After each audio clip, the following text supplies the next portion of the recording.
தேவனே, இன்று என்னை உருமாற்றும். ஏப்ரல் மாதம் 10ஆம் தேதி. வழக்காடும் ஆவியானவர். இயேசு கிறிஸ்துவின் இரத்தம் நம்மை பரிசுத்தமாக்கி பிதாவின் பார்வையில் நம்மை தகுதி உள்ளவர்களாக செய்கிறது.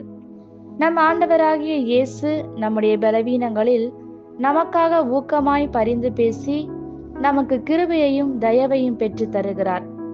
நம்முடைய பலவீனங்களில் நமக்கு உதவும் மற்றும் ஒரு நபர் பரிசுத்த ஆவியானவர். நாம் சோதனைக்குட்படும் நேரங்களில் குழம்பி போய் எப்படி ஜெபிப்பது என்று தெரிவதில்லை, என்ன கேட்பது, எந்த சாவியை பயன்படுத்தி கதவை திறப்பது என்று புரிவதில்லை.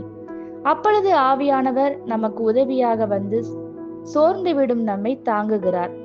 பரலோகத்தை அசைத்து பதில் கிடைக்கும் அளவிற்கு வல்லமையான ஜெபத்தை நமக்காக ஏறெடுக்கிறார்.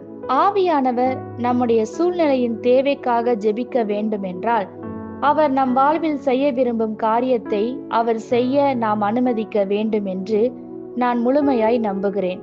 வாக்கு கடங்காத பெருமூச்சுகளோடு அவர் ஜெபிக்கிறார் என்று சொல்லும்போது அவர் செய்யும் ஜெபத்தின் ஆழத்தையும் கனத்தையும் நாம் புரிந்து கொள்ள முடிகிறது. ஒரு ஜெப பெருவெள்ளத்தை போன்றது அது. ஆவியில் நிறைந்து அந்நிய பாஷையில் பேசி பல மணி நேரங்கள் ஜெபித்தாலும் புத்துணர்ச்சியோடு தோன்றும். பலன் மீண்டும் திரும்பி வருவதையும் சோதனை பெருங்காற்றையும் அதன் இரைச்சலையும் தாண்டி உங்கள் ஆவி இருப்பதை அனுபவிக்க முடியும். காரியங்களை நம் கரங்களில் எடுக்க முயலும் போது நம் பிரச்சனை எழும்புகிறது. உங்களை தாழ்மையுடன் அர்ப்பணிக்கும் போது உலகத்திற்கு உங்கள் வாழ்க்கையின் மூலம் தாம் தேவன் என்று நிரூபிக்க அவருக்கு இடமளிக்கிறீர்கள். பரிசுத்த ஆவியின் பெருமழையில் நடைந்திட உங்களையே விட்டு கொடுங்கள்.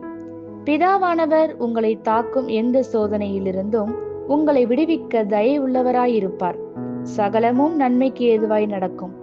ஆவியானவர் உண்மையாய் நமக்காய் ஜெபித்ததினாலேயே. ஆமேன். இந்த வார்த்தைகளினால் நீங்கள் ஆசீர்வதிக்கப்பட்டீர்கள் என்று நாங்கள் நம்புகிறோம்.